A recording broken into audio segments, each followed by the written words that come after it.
Some of the world's wealthiest people are hiding billions of dollars right under our noses, and it's 100% legal.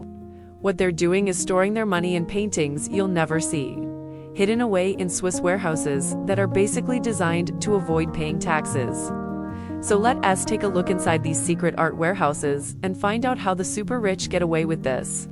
If you have a few $100,000, you might think about putting it into a savings account, or maybe buying a house or starting a business. But if you have a few $1 billion, you need a different plan, because those assets aren't going to appreciate in value. They could lose value due to inflation. So what do? Well, the answer is buy art. But not just any art. We're talking about pieces that cost tens of millions or even hundreds of millions of dollars. And that's where things get weird. You see, when you buy expensive art, you're supposed to pay import taxes, which vary depending on where you live. But guess what? The ultra-wealthy aren't into paying taxes. So they found a way around it by pretending that the art they buy is still in transit, even though it's been sitting in their private art warehouse for years. Welcome to my channel. This is the richest scam in the world. Now, you've probably seen James Bond movies where the villain has an underground lair filled with gold bars or stacks of cash. That's a pretty cliché trope, because it makes sense.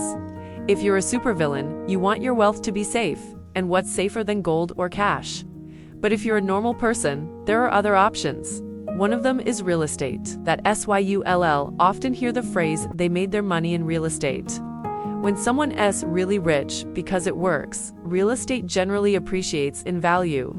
It's relatively safe from theft, and the government does untax it at the same rate as income. That's why Warren Buffett famously said, real estate is the greatest wealth-building tool there is in the world for the 99%. But it's not great for the 1%. When you're worth $1 billion, you can't exactly go around buying houses left and right. Not only would that be awkward, but every time you turn around, you'd bump into one of your own properties. So what's the solution? Well, for some ultra-wealthy people, the solution is to keep their money offshore. I mean, come on, it's the classic villain move, right? The problem is, the government might eventually figure out what you're up to. Or they might just pass laws that make it harder to hide your money. That's why many people who have money stashed offshore also have a plan B for these people. The second option is to put their money in art.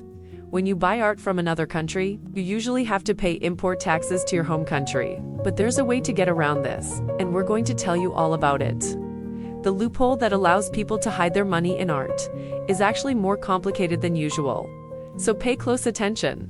In some countries, when you buy art, you don't pay import taxes until the art enters the country. In other words, if you leave the artwork in the country it was bought in, you don't have to pay any import taxes. It's sort of like getting an unlimited expense account at Costco, except instead of buying toilet paper and bulk bags of leaves, you're buying multi-million-dollar paintings. But it's important to remember that this doesn't apply to all art. To take advantage of this loophole, you're going to need somewhere to store your art, and that's where freeports come in. You probably already know about freeports if you're a fan of James Bond movies, because they've even featured in several of them. Freeports are basically like free trade zones, which means they're free from import taxes, export taxes, and customs. But unlike a regular free trade zone, which might contain factories or warehouses, a free port is usually a building filled with valuable art. The largest one is in Geneva, Switzerland, and was built in a former airplane hangar. The building covers over 265,000 square feet, and it stores roughly $1.5 billion worth of art. There are also free ports in Singapore and Luxembourg. But it's the free port in Geneva that really sticks out. Inside this giant warehouse, there are thousands of paintings stored in climate-controlled vaults. Security guards monitor everything that goes in and out of the facility, and surveillance cameras cover every inch of the floor. Even the employees have to wear special badges that allow them access to different parts of the building. And even though the art is technically in Switzerland, it's not subject to Swiss law. Instead, it's treated as if it's still in transit. So even if the art stays in the free port for years, it's still considered to be temporarily imported. This means that the owners don't have to pay import taxes, which are typically around 8% in Switzerland. And the best part is, you don't have to be a billionaire to rent space in a free port. It's open to anyone who has a few $1 million to spare. So how much does it cost? Well, renting a free port is kind of like renting a normal warehouse, except it's a lot more expensive. In Geneva, you'll pay 400 Swiss francs or about $430 per square meter per year. But that's just the beginning. You also have to pay a monthly insurance premium, which covers damage or loss to the art. This can be anywhere from 1 to 2% of the art's total value each year. But once you factor in all the savings, it's still cheaper to keep your art in a free port than to pay import taxes. Here's an example. Let us say you are an art collector living in Europe, and you buy a painting for $100 million.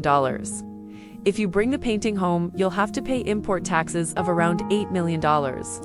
If you store the painting in a free port, you'll only pay $430,000 in rent for an entire year. And you won't have to worry about paying any import taxes. So if you want to save $8 million, a free port is a pretty good deal. No wonder billionaires are obsessed with them. The biggest one in Geneva is owned by a man named Yves Bouvier. He's the middleman between buyers and sellers of expensive art, and he's made a fortune off of this business. At its peak, his company handled $2.5 billion worth of artwork. In 2015, he was even listed as the world's 78th richest person with a net worth of $4.1 billion. His company has catered to some of the biggest names in the industry, including Roman Abramovich, who's the owner of Chelsea Football Club. Another customer was the Sultan of Brunei, who reportedly paid over $1 billion for 3 paintings. That's why having your art stored in a free port isn't just about saving on import taxes. It's about the convenience and discretion. Since 2011, authorities have been trying to seize a painting from a free port that they believe was stolen from a Russian billionaire.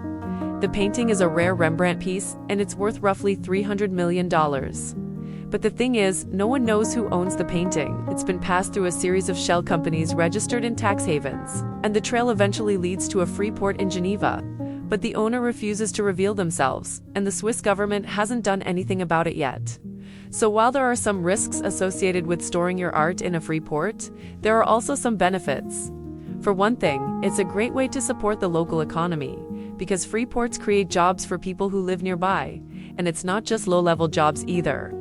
Free ports often hire security experts, accountants, and art appraisers, which means locals can get well-paying jobs. Plus, when the art is sold, it often gets auctioned off in public, which means that everyone gets a chance to benefit from the sale. But here's the main lesson to take away from all this. The richest people in the world don't just know how to make money, they know how to protect it too. And sometimes the best way to protect your money is to hide it in plain sight.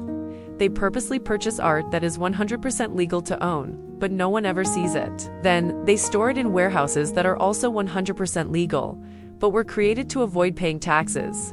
And all of this is 100% legal, which might make you wonder, are there any loopholes that you could use to avoid paying taxes? But before you start thinking of ways to hide your money, you should know that it's never worth it. Tax evasion is one of the easiest ways to end up in jail. Just ask the Panama Papers guy, so don't do that. But it is worth asking the question, why do the ultra-rich even care about hiding their money in the first place? Aren't they already rich enough? Well, yes, but that's the thing about being ultra-rich. It's not just about having $1 billion, it's about having more than everyone else. And if you're not careful, someone else might end up with more than you. There was a recent study that looked at the world's 110,000 millionaires, and they found that half of them expect to lose their wealth within just 2 generations. This is mostly because they spend all their time trying to protect their wealth rather than growing it. So if you want to be the 1% of the 1%, you have to play the long game. Now, if you want to learn how the mega-rich play the long game, check out this video. Or if you want to learn about the best money-making strategies the ultra-wealthy use, check out this video.